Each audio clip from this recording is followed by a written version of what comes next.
has been a great Low Country Spotlight. All of them are, but this has been greater and greater and greater because we've got Debbie Martinez, who is a divorce and relationship coach. And we've just kind of totally shifted gears into this whole conversation about women and femininity and traditional roles for men and women. So we're going to keep on talking about that. And one of the last things you said was, women need to understand you can still maintain, your independence and things of that nature, but let a man be a man. Talk a little bit more about that. Lots of times I hear my clients say, oh, I don't need a man. I don't need a man to do that for me. I'm strong. I'm independent.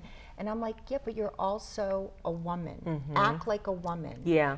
There's nothing weak in being a woman. Right. You can be a strong, independent woman. Yeah. And let the man be the man. Don't emasculate him. Oh, gosh, yeah. And, I just think we as women have created this problem. Mm-hmm. And now we need to take a step back. Mm-hmm. And we need to kind of revamp how we date, what we expect, what their expectations are, and stick to it. How do we even begin the steps in that process? For example, again, if I were single and independent and, had built my own practice and had accomplished so much, and quite honestly, my husband is blue collar, high school educated, but has worked in manufacturing his entire life. Mm-hmm. So we are already what society deems as kind of misfits because, I guess you're supposed to look for the person that kind of looks the most like you.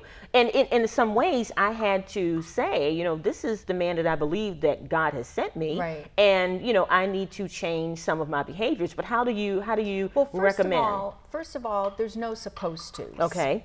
Your heart is what guides you. Oh, yeah. And, the best guy for you could be the construction worker on the side of the road. But a lot of women or a lot of men, because if a woman isn't, svelte and, a size 2, they're not going to look at her. Yeah. So we miss a lot of opportunities to hook up with really good people. Wow. And I just feel that we can get back to that. Mm-hmm. And a way that we can get back to it is be very clear on what we want. Mm-hmm. A guy needs to be clear on what he wants. Mm-hmm. And a woman needs to be clear on what she wants. And if you go out on a date with someone and you realize, great person, but just not for me, don't go back out on a second date with him. Yeah.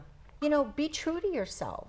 Mm-hmm. And lots of times I hear my clients say, oh, well, he's this, he's that, and they start trying to justify and make excuses, goodness. And then they end up with the wrong person. Yeah.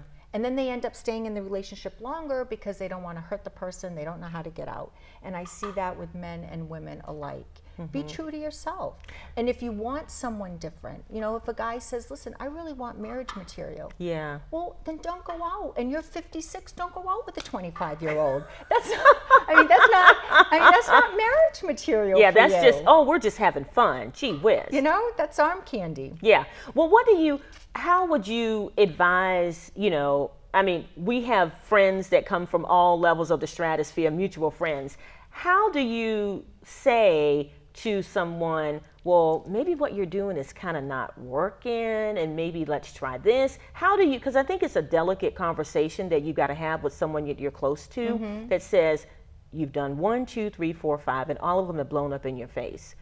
Maybe you should take this other approach. And how do you even get people to think outside of the box? Because there are some people that I know that wouldn't even look twice at the guy that's, doing the jackhammering on the side of the road. Right.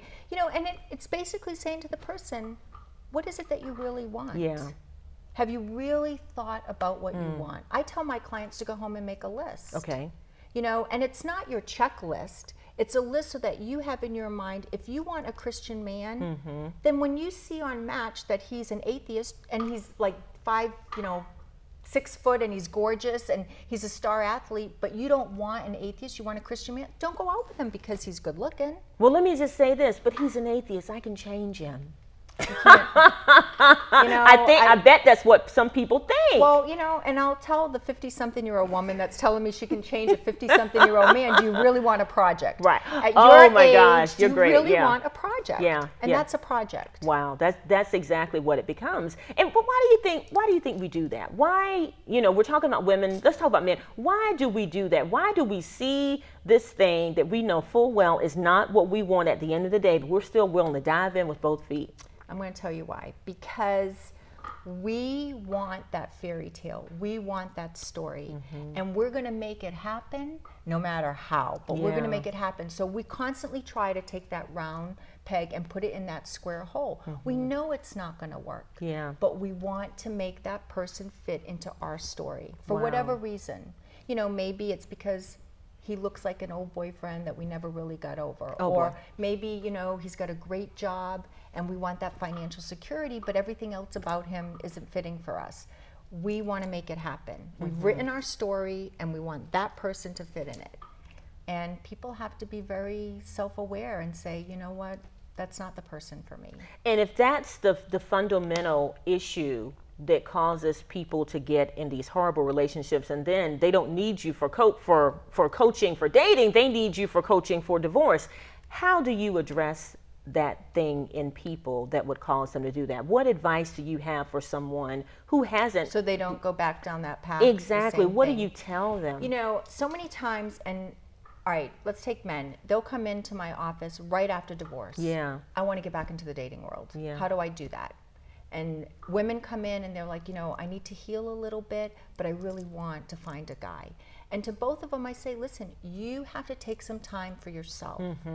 You have to figure out what went wrong, what was your part in it, how are you going to heal? Because the last thing you want is to go out on a date with Mr. Right, but he turns out to be Mr. Wrong because you're not in the right place. Oh my goodness. Oh, can we have to write that down, but go ahead, keep going, keep going, keep going. So lots of times people jump back into dating too quickly, and then they miss a great opportunity because they're just not emotionally ready to date. Wow. And I will say to them, and I'm very honest with them, I'll say, you know what, I really don't think you're at a place right now, but let's talk about how we can get you there. Oh my goodness.